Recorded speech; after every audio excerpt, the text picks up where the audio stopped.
Bonjour mes chers amis, bonjour mes chères sœurs et frères.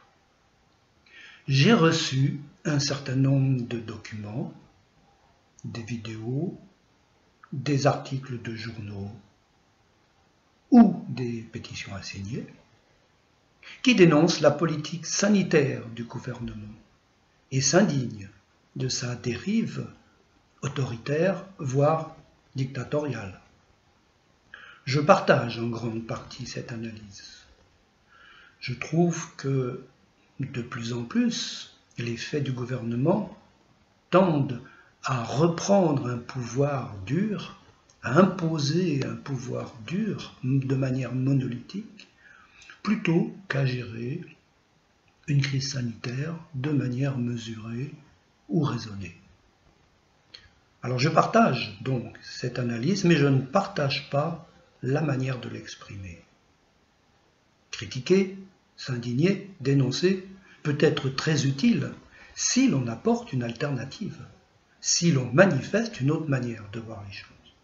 Et dans tout ce que j'ai reçu, il n'y a rien de tout cela. Du coup, je trouve que ces envois, ces documents, ont un côté un peu pervers.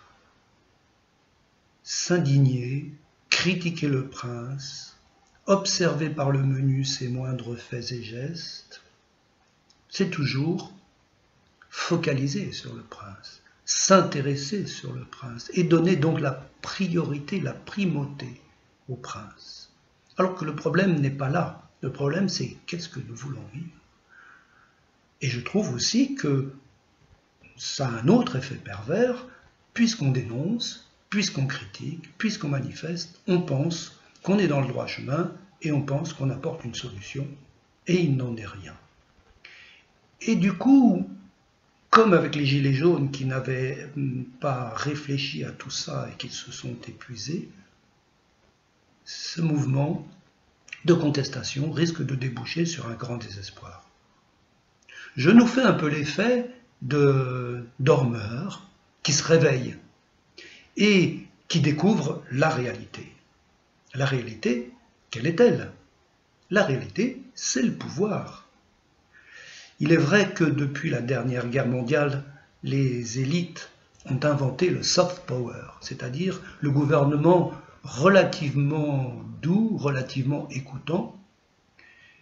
Et cette parenthèse était possible parce que le matérialisme a promis une belle vie matérielle pour tous, a promis l'ascenseur social, et on se rend compte maintenant qu'il n'en est rien, et nous découvrons la nature du pouvoir qui, de toute façon, dans son essence, est autoritaire, voire brutal.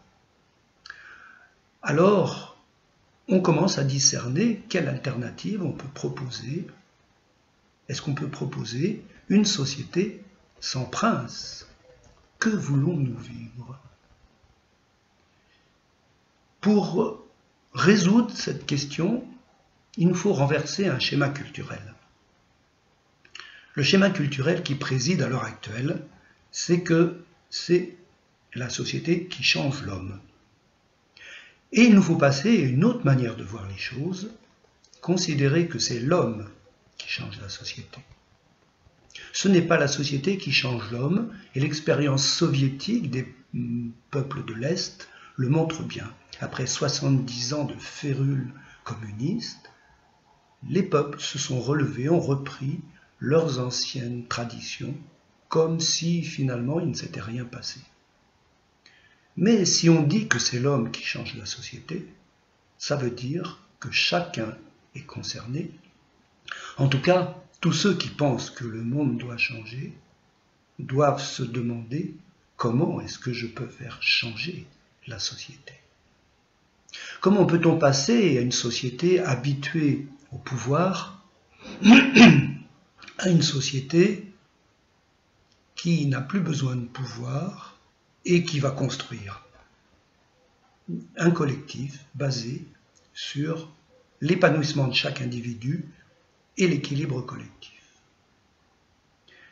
Pour commencer à s'engager dans une telle dynamique qui de toute façon ne va pas se réaliser en une génération, qui prendra des centaines d'années, Il faut opérer une grande révolution, mais pas une révolution extérieure, comme en 1789 ou en 1917, mais une révolution intérieure.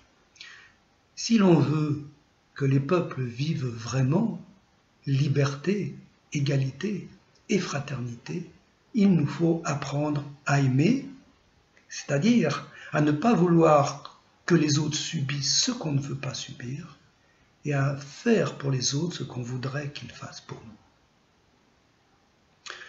Il nous faut aussi arrêter de diaboliser l'autre. Vous savez, c'est toujours la faute de l'autre en général. Eh bien non. Chaque humain, de sa nature spirituelle, est mu par l'idée du bien. Le problème n'est pas que les autres c'est le mal. Le problème c'est que les autres c'est un bien qui est différent du nôtre. Et depuis que l'histoire est l'histoire, nous assistons à la lutte des notions de bien, des biens collectifs, des manières dont chacun voit le bien. Cette grande révolution intérieure par l'amour va être d'abord de découvrir en soi quelle force de bien m'anime et quel bien je veux construire pour tous, mais aussi à accepter les autres notions de bien, les autres manières, les manières dont les autres voient le bien. Pas pour laisser faire, mais pour comprendre et pour évoluer. Cette révolution intérieure, elle doit donc passer par l'amour inconditionnel, par le pardon en toutes circonstances, par se construire une autre intelligence, une intelligence débarrassée des préjugés, des peurs, des idées reçues, des fixations, et aussi en devenant des êtres de paix, ce qui n'est pas forcément si facile, puisque nos propres contradictions se font la guerre et nous agitent et nous rendent agressifs ou violents.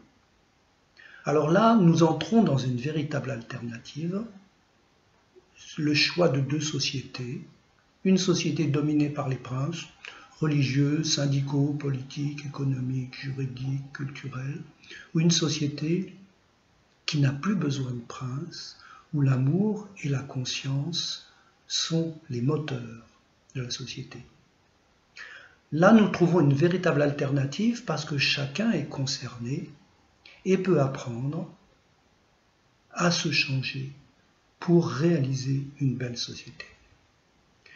Voilà, c'est la manière dont je vois les choses, c'est ce que je voulais partager avec vous en retour, en réponse à ces documents que j'ai reçus. Je vous souhaite une bonne journée et je vous dis à bientôt. Je vous embrasse.